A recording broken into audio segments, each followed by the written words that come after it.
Just a little quick video. The maple sap flow is upon us.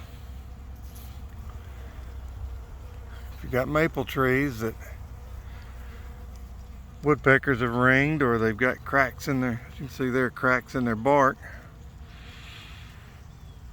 You see how wet that is? It's where the sap is running out. That's how they make maple syrup. But that's what the bees are collecting right now. Mine are working like crazy. Let's walk over here to another maple tree. This one's got a bunch of rings around it.